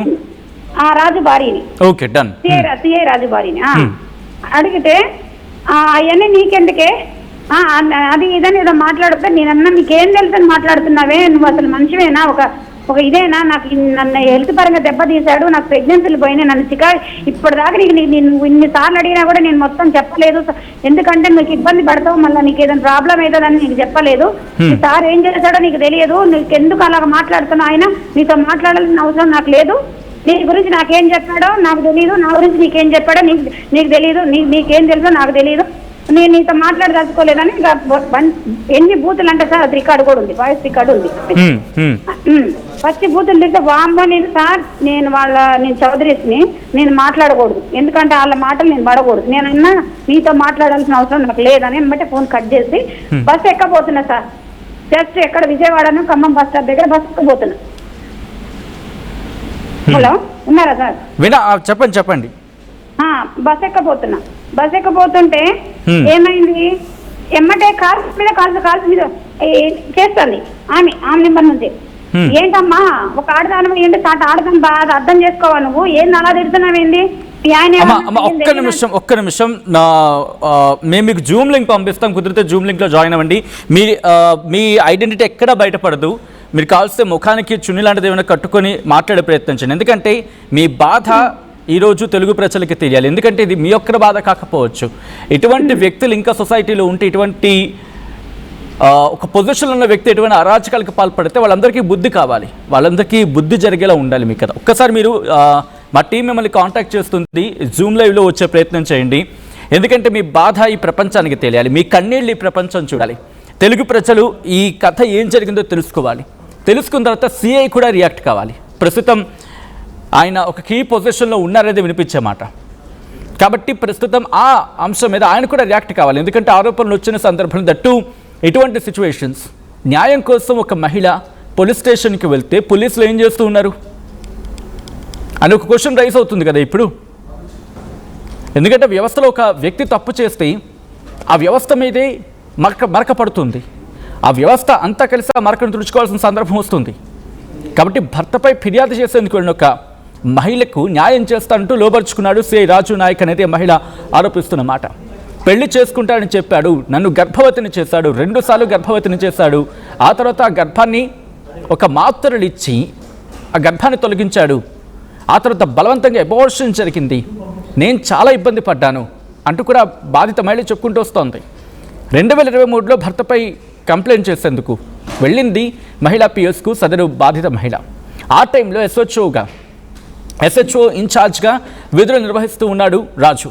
న్యాయం చేస్తానంటూ బాధితురాలతో కొన్నాళ్ళు సిఐ సహజీవనం చేశాడు. ఆ టైంలో దాదాపుగా 14 నుంచి 15 లక్షల ట్రాన్సాక్షన్స్ కూడా జరిగాయి అనేది ఆ బాధిత మహిళ చెప్తున్నమాట. అంటే ఏం జరిగింది 2023, ఆ తర్వాత 2024, 2025. ఒక్కసారి ఇటువంటి కేసెస్కి ఏం జరిగే అవకాశం ఉంటుంది?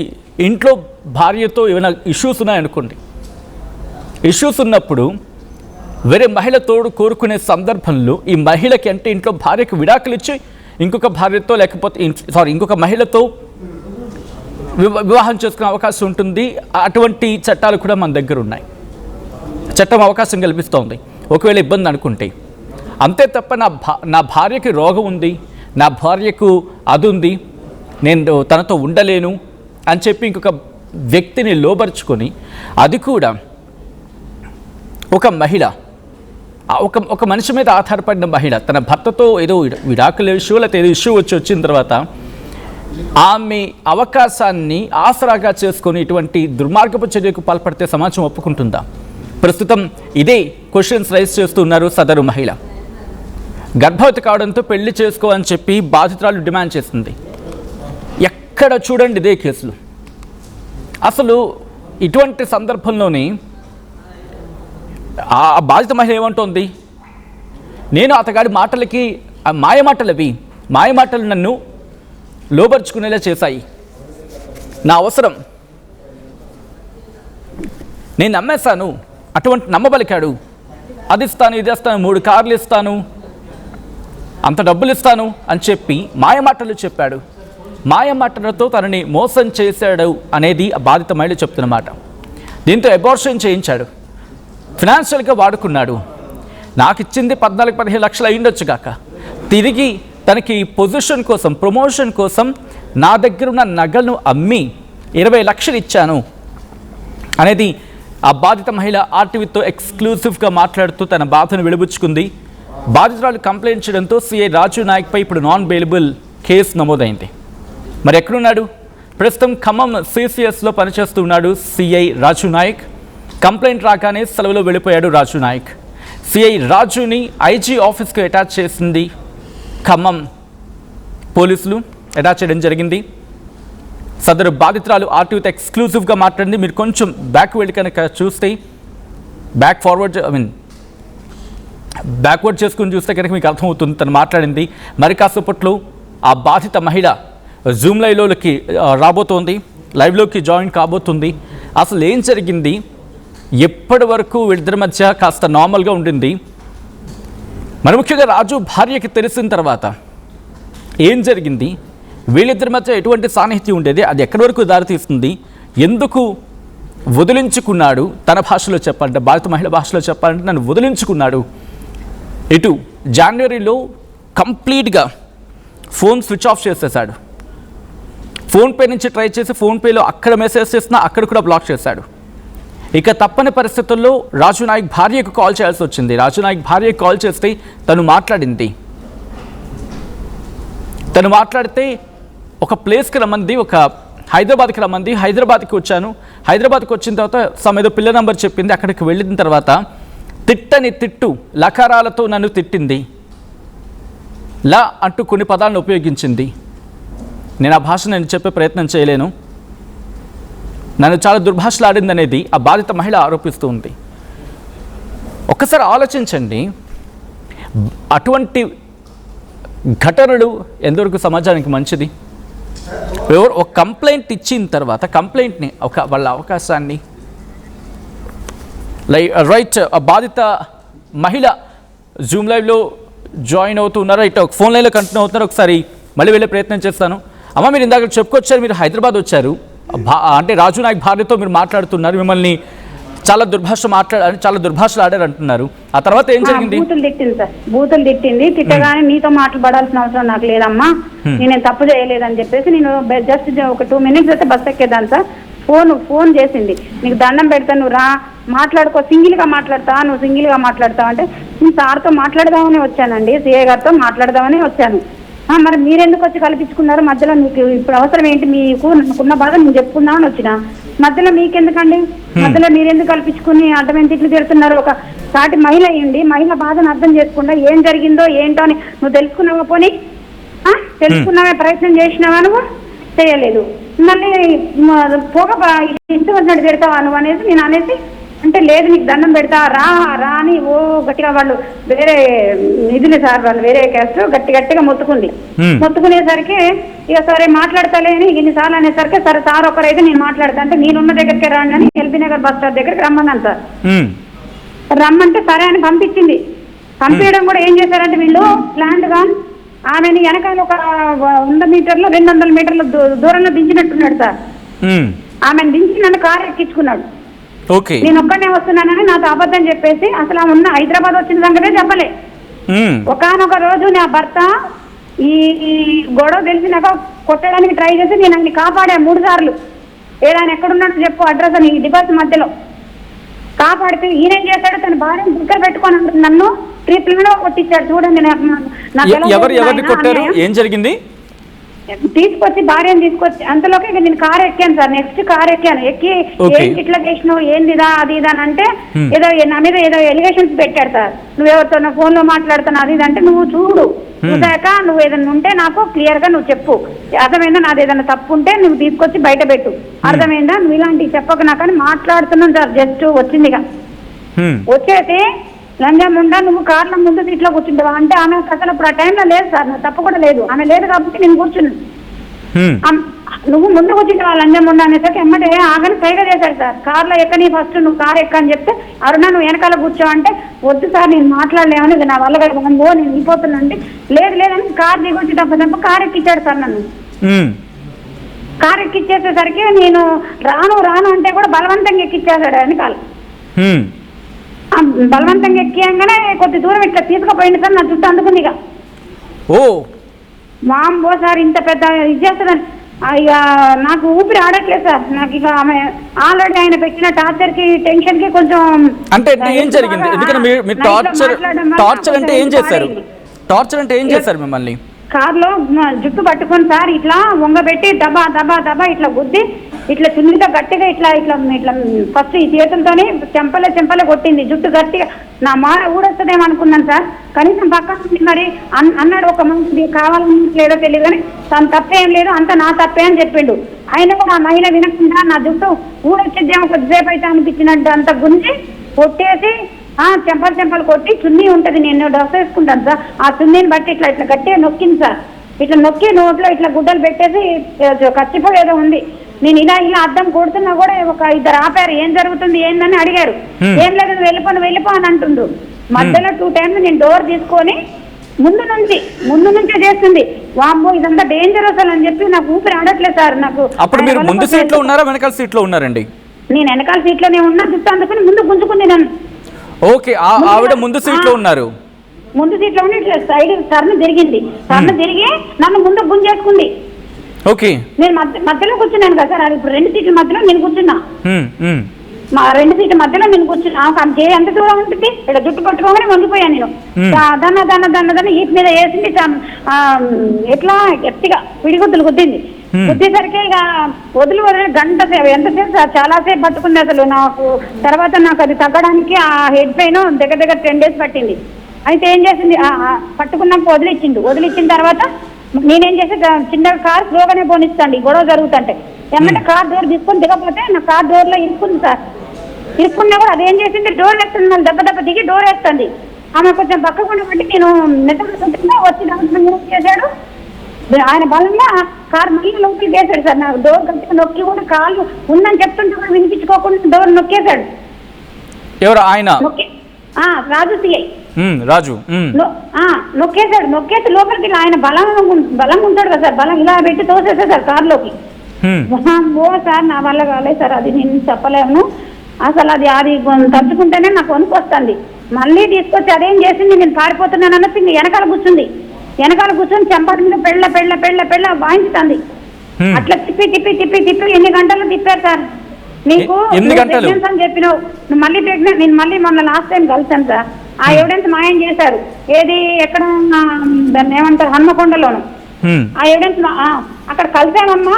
నేను మళ్ళీ నాకు డేట్ లేట్ అయింది, ప్రెగ్నెన్సీ ఏమో అంటే దీనికి ప్రెగ్నెన్సీ టెస్ట్ చేయాలి. మళ్ళీ 700 చెప్పని ఊరంతా తిప్పారు సార్. ఖమ్మంలో ఒక 2-3 గంటలు నేను వచ్చి 7 గంటలకు ఎక్కిన దాన్ని దగ్గర ఎన్ని గంటలు తిప్పారు సార్, ఒక 10:30 వరకు తిప్పారు సార్.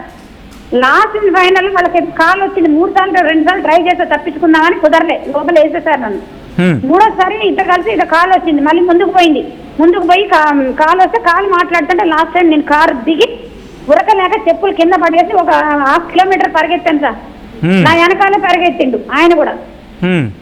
పరిగెత్తి ఎక్కడ జరిగింది? నేను ఇక చేతిలో టాబ్లెట్స్ పట్టుకున్నా. బాంబో నాకు ఇంత అవమానం జరిగింది, ఇట్లా చేసినావు నువ్వు, నా బ్యాగ్ లో టాబ్లెట్స్ ఉన్నాయి సార్, ఆ టాబ్లెట్ పట్టుకొని నేను నా వల్ల కాదు ఇక నేను ఉన్నానంటే, అన్నా ఈ విషయం ఎవరికి చెప్పం మాకు, వేరే వాళ్ళ దృష్టికి పోనీ మాకు, నేను చేయాల్సిన అన్ని చేస్తా, ప్లాట్లు కొనిస్తా, నిన్ను సెట్ చేసి పెడతా, ఇంత నన్ను మాత్రం బయట పెట్టమాకు అని చెప్పి బతిలాడారు సార్. నేనేమన్నా రాజు సిఐ అయితే నన్ను బయట పెట్టకు ప్లీజ్ అని చెప్తే, నేను వేరే నెంబర్ తీసుకొని నీకు కాల్ చేస్తా అని చెప్పిండు. నేనేం చేసి ఆ భయంలో ఉండి సరే అండి సరేలే అని చెప్పేసి, ఎందుకంటే మళ్ళీ ఏం చేస్తారో సరే అనకపోతే అని చెప్పేసి, మళ్ళీ ఏం చేస్తారో అని చెప్పి ఇక సరే అనుకుంటూ వచ్చేసాను సార్. వచ్చి ఆటో ఎక్కి ఆ దెబ్బకి ఫస్ట్ పిఎస్కి వెళ్ళాను, ఎల్బీ నగర్ పిఎస్కి వెళ్ళా.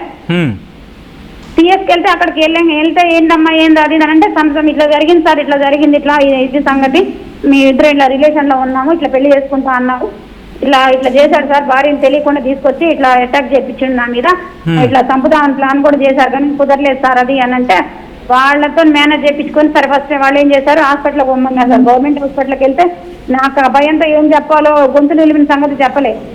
ఎందుకంటే ఆ భయాన్ని ఆ శాఖలో నుంచి కొన్ని చెప్పినా కొన్ని చెప్పలే. వాళ్ళు ఏం చేశారు, నార్మల్ గా దెబ్బలు తగిలి అని రాశారు, ఎమ్మెల్సీ ఏదో ఉంటుంది కదా సార్, అది ఇచ్చారు. అది ఇచ్చిన తర్వాత ఆడ కేసు పెట్టారు. అది చంపడానికి చేసిన ప్రయత్నాన్ని వాళ్ళు పీటీ కేసు కింద రాశారు సార్. దాంట్లో కూడా తప్పులు, దాంట్లో కూడా ఆయన పేరు సరిగ్గా మెన్షన్ చేయలే, వాళ్ళ తండ్రి పేరు ఫోన్ చేసి తండ్రి పేరు మెన్షన్ చేయకూడదా సార్. అక్కడ కూడా చాలా ఏది ఇన్సూరెన్స్ ఏది తను డిపార్ట్మెంట్ మనిషి కాబట్టి అక్కడ కూడా ఆయన పలుకుబడి ఉపయోగించింది. ఓకే, అది చిన్న పిటి కేసు కింద పెట్టించిండ్రు, అయిపోయింది. అది నడుస్తున్నది. ఎప్పుడు అడిగినా కూడా ఆయన ఏదో ఒక సమాధానం. సిఐ నెగ్లిజేషన్ 3-4 నెలలు అవుతున్నా కూడా ఆ ఎఫ్ఐఆర్ లో కూడా మరి అందులో కూడా పేరు నాకు ఎక్కడా కనపడలే. మరి అంటే నేను మొన్న ఇది వచ్చిన తర్వాత బయటకు వచ్చినాక ఈ అసలు మా దగ్గర ఉన్నాయి ఇది కాదని మళ్ళీ అదర కొడుతున్నారు. ఏందో కూడా తెలియదు. కాదు మీరు కంప్లైంట్ చేసిన తర్వాత మళ్ళీ మీతో మాట్లాడా? అయితే కంప్లైంట్ అయిపోయిన తర్వాత ఇంకా మాట్లాడడం అంటే ఇంకా పెద్ద మనిషి దగ్గరకు వచ్చాడు సార్. ఇక లాస్ట్ కి ఇక్కడ మా ఖమ్మంలో ఆ గొడవ జరిగిన తర్వాత పెద్ద మనిషి దగ్గరకు వచ్చాడు. మాకు పంచాయతీ చెయ్యి, ఆమె జోలికి నాకొద్దు, నా జోలికి ఆమె ఇట్లా సంగతి అని చెప్పేసి ఒక అతని దగ్గరకు వచ్చాడు. ఒక 5 years తెలుసు, ఒక 5 years నుంచి అతను తెలుసు మాకు. అయితే ఇప్పుడు ఆయన డీటెయిల్స్ కూడా చెప్పమంటారా? వద్దులేండి. అయితే ఆయన దగ్గరకు వచ్చి మాట్లాడారు సార్. అయితే మాట్లాడి ఒక 20 days ఆయన పాపం ఆయన బేరం కూడా ఆయన బిజినెస్ చేస్తాడు. ఆ బేరం కూడా ఆఫ్ చేసుకొని ఆయన సాల్వ్ అయిద్దని చెప్పి పాపం చాలా ప్రయత్నం చేశాడు. ఫస్ట్ ఇట్లా సంగతి మరి అంటే ఇక అరుణ గొడవలు వద్దు, ఆడ ఎఫ్ఐఆర్ అవుతుంది, మీరు బయటపడద్దు, మేము బయటపడద్దు, ఇది కాన్ఫిడెన్స్ ఉంచాలని అనుకుంటున్నాను, ఇదంతా వద్దు, ఇంట్లో తెలిసింది గొడవలు అవుతాయి అంటే మరి ఫస్ట్ ఎందుకు అట్లా అబద్ధాలు చెప్పినావు అని నేను అడిగా. అంటే ఇక వదిలేసి అరుణ నా తప్పైంది, నాది నన్ను వదిలేసాయి, ఇక నీకు సారీ చెప్తానంటే సారీ చెప్తే నేను ఇప్పుడు నేను ఎవరితో ఉండాలి, నేను ఎట్ట పలకాలి అని అంటే దాన్ని నేను ఏదో ఒకటి ఏర్పాటు చేస్తాను, ఇవి ఉన్నాయి, ఇది ఎంతో మాట్లాడుతున్నా అని చెప్తే మీ లాయర్ని మా లాయర్ని పిలిపించుకొని మాట్లాడదామని చెప్పింది సార్. అంటే లాయర్ దగ్గర అంటే సరే సార్ ఒక్క మనిషే కదా నన్ను అనుకున్న తర్వాత 2 అన్నాడు, తర్వాత 3 అన్నాడు. వామ్మో ఇదేందో అనుకొని మాకు అర్థం కాదు. అప్పటికే 20 days నుంచి సతాయిస్తాడు, ఇదేదో చికాకట్టుందని అనుకున్న తర్వాత 2 పైన 3 పైన 10 మంది అన్నాడు సార్. ఎవరు లేని ప్లేస్కి రావాలి మీరు అన్నాడు ఫస్ట్. ఏది ఊరి చివరి అవుట్స్కట్స్ ఉంటాయి కదా అక్కడికి రావాలన్నాడు. అక్కడికి ఎందుకు వస్తారండి, అట్లెట్లు వస్తారు, అదేంటి మళ్ళీ 10 మంది ఎందుకు వస్తారు, ఇదంతా ఎందుకు జరిగిద్ది అన్నాం అని ఇక మేము బామ్మ సార్ సపోర్ట్ చేయలేదు సార్. ఇక మాకు భయం వేసి ఎల్బీ నగర్ లో జరిగిన ఘటన గుర్తొచ్చి ఇక మేము సపోర్ట్ చేయలేదు. ఇదేదో కానిపానేలే ఇది మనకి, ఎందుకంటే ఇప్పుడు అది కూడా నేను ఎందుకు నిర్ణయం తీసుకున్నానంటే ఈ మధ్యలో ఇంకొకటి ఏమైందంటే అది ఒక ముస్లిం ఆమె అని చెప్పాను కదా, ఆ ముస్లిం మహిళతో సంబంధం ఉందని ఎగ్జాక్ట్ గా నాకు ప్రూవ్ అయింది. ఆమె నాకు ఫోన్ చేసింది. ఫోన్ చేసి ఏంది విషయం, అసలు ఏం జరుగుతుంది, ఎంతో గొడవలు జరుగుతున్నాయి అంట, ఏందని అడిగింది. అయితే చెప్పిండంట సార్ ఆమెకి, చెప్పిండంట. అయితే ఏంటి అసలు ఏంది అని అడిగితే నేను కూడా ఒకరోజు ఫోన్ చేశాను సార్. అసలు వీడు ఏం చేస్తుంది, ఇది ఇంత దాకా ఎందుకు వచ్చింది అనేది నేను కూడా ఒకరోజు ఫోన్ చేశాను ఆమెకి. చేస్తే ఏమైందంటే ఏంటి సంగతి అమ్మా, మరి ఏంది అసలు మీ ఇద్దరి మధ్యలో ఏందని అడిగితే అసలు మీ ఇద్దరి మధ్యలో ఏందని ఆమె అడిగింది. నాది ఇదమ్మా, నన్ను పెళ్లి చేసుకుంటా అన్నాడు, నాకు డివోర్స్ ఇప్పించాడు నా భర్తతోని, ఇదంతా సోన్ అని చెప్పాను సార్. చెప్పిన తర్వాత ఆమె ఏమన్నదంటే అట్లా కాదు, ఆయన నాతో ఇల్లందులో ఉన్నప్పుడు డ్యూటీ చేసేటప్పుడు నాతో రిలేషన్ లో ఉన్నాడు ఫస్ట్, మరి నీతో రిలేషన్ ఎట్లా ఉన్నాడు అని అన్నాడు. అదేంటి నాకు చెప్పలేదు, నీకు మెంటల్ అన్నాడు, నీకు ఇచ్చని చెప్పాడు, నీతో రిలేషన్ లో ఉండడం ఏంటంటే నేనంటే ఆయనకి సత్య ప్రాణం, విత్ రికార్డు కూడా ఉంది నా దగ్గర. అంటే ఇంట్లో భార్య ఉండగా మీతో రిలేషన్ ఉండగా ఇంకొక రిలేషన్ కాదు సార్. ఫస్ట్ భార్య తర్వాత ఏమంట నాకు తెలియదు, అది భార్య తర్వాత ఈమె ఈ ముస్లిం ఆమె. ఈ ముస్లిం అయితే నేనంటే ప్రాణం, నేను లేని బ్రతక. ఆమె ముసలాం సార్, అసలు ఆమె 50 ఏళ్ళు ఉంటాయి మరి. అయితే నేనంటే ప్రాణం చచ్చిపోతాడు, నేను లేకపోతే ఉండలేవడు, అది ఇదని చెప్తుంది. మరి నేను నీకంటే ముందు కదా అని మాట్లాడు. నాకు అవన్నీ తెలియదమ్మా, నాకైతే ఎవరు లేరు అరుణ, నేను ఎవరి దగ్గరికి పోను, నేను సిన్సియరు, చాలా సిన్సియర్ అని చెప్పిండు. నువ్వే నాకు ఇది, నువ్వంటే ప్రాణం అని నాకు మాయమాటలు చెప్పిండు. నాకు ఇవన్నీ తెలియదమ్మా, నీ విషయం నువ్వు ఏదన్నా ఉంటే నువ్వు చూసుకో, నువ్వు బయటకు వస్తే నువ్వు బయటికి రా, నేనైతే నాకు ఇట్లా అన్యాయం జరిగిందని చెప్పి నేను బయటకు వస్తున్నానని ఆమెతో చెప్పిన. ఈ పెద్ద మనిషితో గొడవలు కూడా అయిపోయినాయి, ఆయనతో కూడా మాట్లాడడం ఆఫ్ చేసిన, ఆయన ఫోన్ బ్లాక్ చేసిండు. మరి అంటే మీరు ఎల్బీ నగర్ కంప్లైంట్ ఇచ్చారు, ఆ తర్వాత మరి ఎప్పుడు ఇది పోలీసుల దృష్టికి వెళ్ళింది? ఎల్బీ నగర్ లో కూడా పలుకుబడి చెప్పాను, వాళ్ళు కోఆపరేషన్ చేసి పేరు కింద తప్పు దాంట్లో లాస్ట్ కి నేను కంప్లైంట్ ఇచ్చిన పేపర్ వాళ్ళే రాశారు, అందులో వాళ్ళ పేరు లాస్ట్ లో రవి అని మెన్షన్ చేశారు. మరి అది ఎందుకు మెన్షన్ చేశారని కూడా మొన్న నేను క్వశ్చన్ చేస్తే అది కాదు ఇది కాదని ఏదో చెప్పబోయారు. అది అయిపోయింది సార్. అది అయిపోయిన తర్వాత ఇప్పుడు ఇట్లా ఈ ముస్లిం మహిళ ఉందని తెలిసింది. మరి ఈ భార్య ఉండగా ముస్లిం మహిళ ఉండగా మరి నన్ను ఎందుకు ఏమార్చిండు? ఇట్లా చేయాల్సిన అవసరం ఏంటి ఆయనకి? అసలు ఒక దీంట్లో ఉండి ఏది ఒక డిపార్ట్మెంట్ మనిషి అయి ఉండి ఇట్లా చేయడం ఎంతవరకు కరెక్ట్? మళ్ళీ నేను అడిగితే నేనంట కేసులు పెడితే వాళ్ళ ఏది లావణ్య భార్య వాళ్ళ అన్నయ్య అంట, ఆయన డిపార్ట్మెంట్ మనిషి అంట, ఆయనైనా ఊరుకోడు. ఆర్మీ అంటే ఎవరు? ఆర్ఏ పేరు చెప్పారు. నేను ఇందులో కంప్లైంట్ లో రాస్తే ఈ సిఐ గారు పట్టించుకోలే.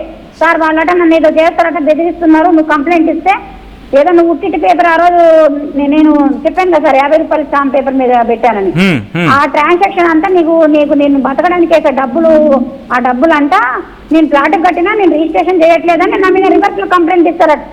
ఓకే, అంటే ఇప్పుడు ఇదంతా జరిగింది, బట్ ఇది పోలీసు ఉన్నతాధికారుల దృష్టికి ఎప్పుడు వెళ్ళింది? వాళ్ళు ఎప్పుడు సీరియస్ గా తీసుకున్నారు? ఎప్పుడంటే సార్ నేను ఇప్పుడు సిపి గారికి కంప్లైంట్ ఇచ్చాను సార్. ఓకే, సిపి గారికి కంప్లైంట్ ఇస్తే ఆయన అంత పట్టించుకోలేదు. ఏసీపీ గారితో మాట్లాడిచ్చారు సార్. ఎవరు ఈయన టౌన్ సిఐ, ఇప్పుడు నన్ను ఏమార్చిన సిఐ ఆయన దగ్గర టౌన్ కో సిఐ ఏసీపీ ఉంటారు కదా సార్. మరి నేను మాట్లాడతలే, ఆయన ఫోన్ కి ఒకసారి పెద్ద మనిషి అయినా ఆయనతో నైట్ అంటే వాళ్ళు పార్టీ చేసుకుంటారు సార్ నైట్, ఆయన గురించి కూడా ఫోన్ లో మాట్లాడుతూ ఉంటారు. పెద్ద మనిషి అని చెప్పి నేను ఆయనకే చెప్పా ఫస్ట్ విషయం. సార్ ఇదేదో తేల్చండి సార్, ఇంత ఇబ్బంది పెడతానంటే నా ఫోన్ కట్ చేసిండో లేదో తెలియదు కానీ ఆయనతో రాజు ఫోన్ చేసి ఏంది కథ, ఇట్లా ఫోన్ చేసి నాకు ఫోన్ ఫోటోలు పెట్టింది ఏంది విషయం అని అడిగిండు. అడిగితే ఇట్లా ఏమున్నాయి నీ దగ్గర, ఆమె దగ్గర ఎవిడెన్స్ ఏమున్నాయి అని అడిగిండు. అంటే ఫొటోస్ ఉన్నాయి సార్, ఈ చాటింగ్లు ఉన్నాయి, అంతే, ఎక్కువ ఫోటోలు కూడా లేదు దాని దగ్గర, ఏం లేవు. అది అంటే అమ్మో ఏంటామంటే కమ్మా అంటే వాంబో అది ఇదని, నీకెందుకు నేను సిఐ గారితో సిపి సార్తో నేను మాట్లాడతాను, నువ్వేం కంగారు పడకు, టెన్షన్ పడకు, అది ఇదని చెప్పి ఆయన ధైర్యం చెప్పాడు. నాకు సిపి గారి దగ్గరకు పోవడం కూడా పెద్ద నచ్చలేదు, ఎందుకంటే ఏమన్నా చెప్తారేమన్నా, ఆయన కూడా మొండిగా పోయాను సార్, ఏదైతే జరిగితే అది జరిగిందని చెప్పి మొండిగా పోయా. ఏమన్నారు ఇప్పుడు మీకు? ఏమని ధైర్యం ఇచ్చారు వాళ్ళు? ఏమనంటే నేను మాట్లాడతలే, మన సారే కదా నేను మాట్లాడతలే, నీకెందుకు నేను అని చెప్పి ఏసీపీ ధైర్యం చెప్పిండు ఆయన. అది కాల్ రికార్డు కూడా ఉంది నా దగ్గర. అయితే ఇక సరే ఏం జరిగిందో జరగనియండి, నాకైతే ఇంత ఘోరంగా అన్యాయం చేసిండు, ఇంకో దాన్ని పెట్టిండు, మధ్యలో నన్ను ఇట్లా చేసిండు, డివోర్స్ ఇప్పించిండు.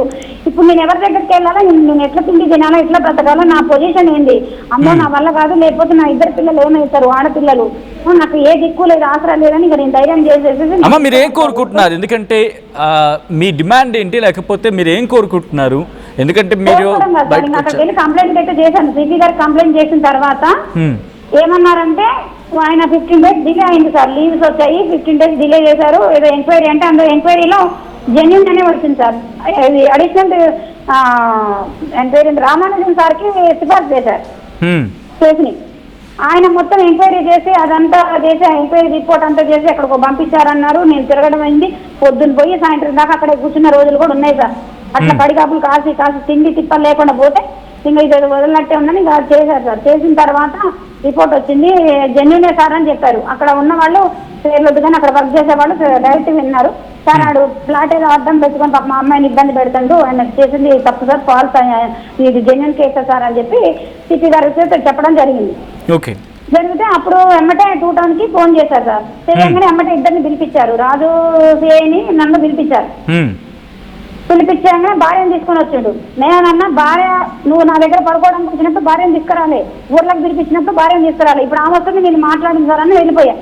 వెళ్ళిపోతుంటే వద్దులే ఇంటికి వెళ్ళిపో అని చెప్పి వెళ్ళిపోతాడు. వెళ్ళిపోయిన తర్వాత ఏసీపీ సార్ అను ఈ సిఐ సార్ ఏం కావాలని అడిగారు. సార్ ఇట్లా జరిగింది, వేరే మహిళతో సంబంధం ఉంది, భార్య సంగతి దాచిపెట్టిండు, ఇవన్నీ చేసినాక నేను ఆయన నమ్మడం ఆయన నా వల్ల కాదు సార్, ఎందుకంటే ఇవాళ రేపు ఇంకోటి చేస్తాడు, కొట్టించే ఏర్పాట్లు చేస్తాడు, లేకపోతే ఇంకేమైనా చేస్తాడు. ఇంత మోసం అసలు, ఇంత మోసం చేసినంత నేను ఉంటాను సార్, నాకు అన్యాయం జరిగిందని. ఏం కావాలమ్మంటే నా గోడ నాకు ఇప్పియండి, నాకు జీవనాధారం కోసం ఏదైనా ఏర్పాటు చేయండి సార్ అని చెప్పిన. లేకపోతే నన్ను లైఫ్ లాంగ్ చూసుకుంటా అన్నాడు కదా సార్, అదన్నా చేయమనండి. మరి చూసుకుంటా అసలైతే ఆయన క్యారెక్టర్ బ్యాడ్ అని అర్థమైపోయింది, కానీ నేనైతే అనేసా సార్, ఎట్లయితే నేను చిన్న పెళ్లి చేసుకుంటా అన్నాడో మరి ఏదో ఒకటి చేయాలి కదా సార్, చెప్పండి చేయండి అని చెప్పింది.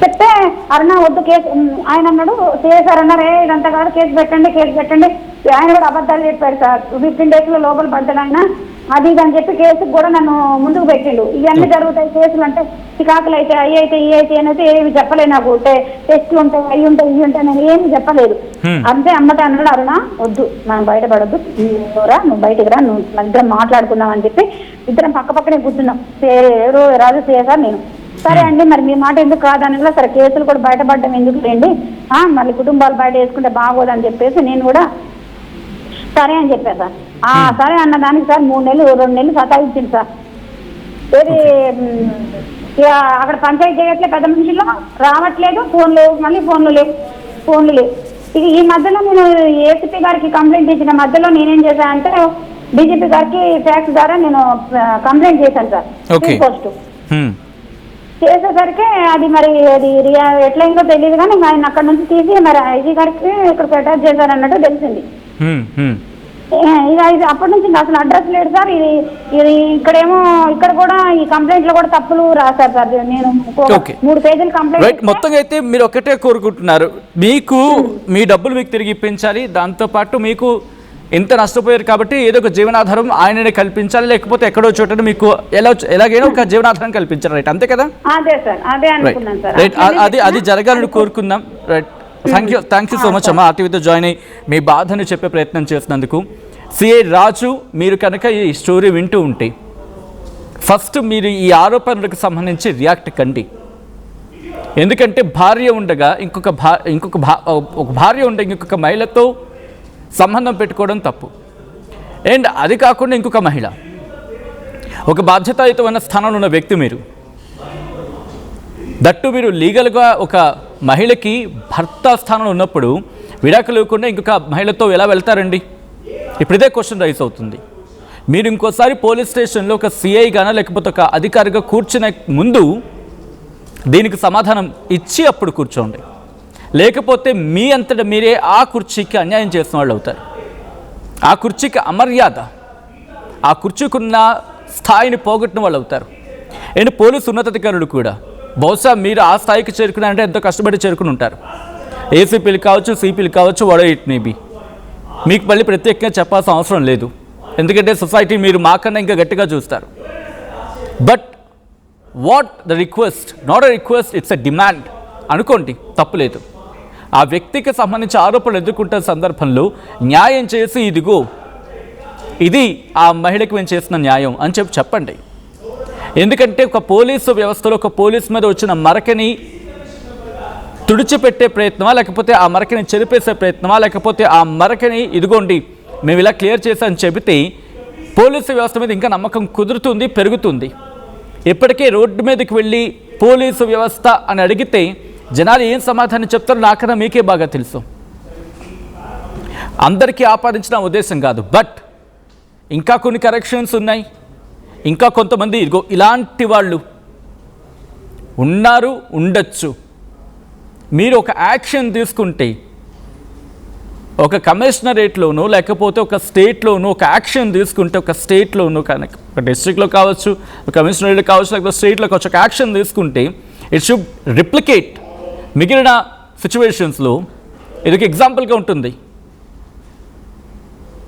అండ్ ఇటువంటి ఘటనల పట్ల ఎటువంటి యాక్షన్లోకి వెళ్తారు అండ్ పోలీసు ఉన్నతాధికారులు ఎటువంటి చర్యలకు దిగే అవకాశం ఉంది అండ్ ఇటువంటి వ్యక్తులకు ఇన్ఫ్యాక్ట్ ఆరోపణలు ఎదుర్కొంటున్న సందర్భంలో మనం one side of the coin మాత్రమే విన్నాం అనదర్ సైడ్ ఏంటి తెలియాలి కదా రాజుగారు మిస్టర్ రాజు నాయక్ చెప్పాల్సిన బాధ్యత మీ ముందుంది 3 సింహాలను నెత్తి మీద పెట్టుకుని తిరుగుతున్నప్పుడు అంత బాధ్యత కూడా ఉండాలి అంత సింహంలాగే ఉండాలి పోలీసు అనే వ్యక్తి అలా కాదన్నప్పుడు టోపీ తీసి పక్కన పెట్టండి బాధ్యతను తీసి పక్కన పెట్టండి అండ్ ఆ తర్వాత ఏం చేయాలో మీకు తెలుసు ప్రత్యేకంగా చెప్పక్కర్లేదు పోలీసులుగా మీకు ఆ స్థానం కల్పించింది జనాలు ఆ జనాల నమ్మకాన్ని మీరు కోల్పోయి ఆ జనాలనే మోసం చేస్తే ఆ జనాలే ఏం విచ్చి సమాధానం చెప్పాలో వాళ్ళకు కూడా తెలుసు కాబట్టి ఆ పరిస్థితి తెచ్చుకోవద్దు అండ్ క్లారిటీ ఇవ్వండి మాట్లాడండి రియాక్ట్ కండి అది మీ బాధ్యత కామన్ మ్యాన్ కన్నా మీకే ఇంకెక్కువ బాధ్యత ఉంటుంది మీరు కనుక సమాధానం చెప్పకపోతే మీరు కనుక మాట్లాడకపోతే తెలుసు మీకు ఆ సందర్భాలు ఎలా ఉంటాయి, లేకపోతే దానికి సంబంధించి ఇంకా ఎటువంటి అనుమానాలకు వెళ్తుందని చెప్పి. ఒకవేళ తప్పు మీదైతే ఒప్పుకొని బాధ్యతగా నిష్క్రమించే ప్రయత్నం చేయండి మీ బాధ్యతల నుంచి, లేకపోతే శిక్షను అనుభవించండి. లేదు ఇది ఆరోపణలే వాస్తవాలు కాదంటే నిరూపించండి. మొత్తంగా యాజ్ అ వ్యూవర్గా, తెలుగు ఆడియన్స్గా మీరు చాలామంది ఈ లైవ్ను వాచ్ చేయడం జరుగుతోంది.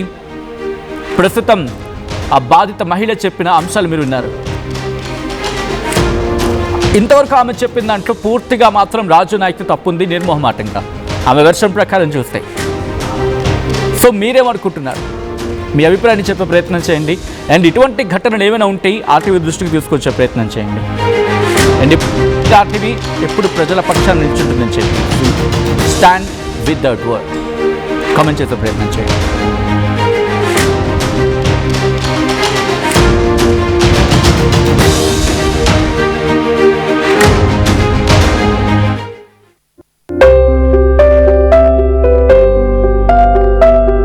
చిన్న చిన్న ఆనందాలు 35 ఏళ్లుగా నా జీవితంలో లేవు. 35 ఏళ్లుగా నేను డైపర్లలో బ్రతికాను. 6 సెంటీమీటర్ల ఫిస్టులా నా మూత్రాశయంలో లీకు కారణమైంది. ఎవరూ నాకు సహాయం చేయలేకపోయారు. AINUలో వైద్యులను కలిసే వరకు. అక్కడ వారు రోబోటిక్ శస్త్రచికిత్సతో నాకు పరిష్కారం ఇచ్చారు. వారు నా ఆత్మవిశ్వాసాన్ని కూడా తిరిగిచ్చారు. Precision care makes it possible. The Center for Robotic Surgery at AINU